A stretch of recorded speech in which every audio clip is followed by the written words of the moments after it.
How to close Alterna Bank account. Log into your Alterna Bank account using your credentials. Navigate to the Settings or Profile section. Look for an option labeled Close Account or Account Closure. Click on that option to initiate the account closure process. Then just review any pending transactions.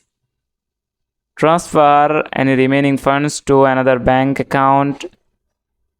Then just cancel any recurring payments or direct deposits linked to your Alterna Bank account.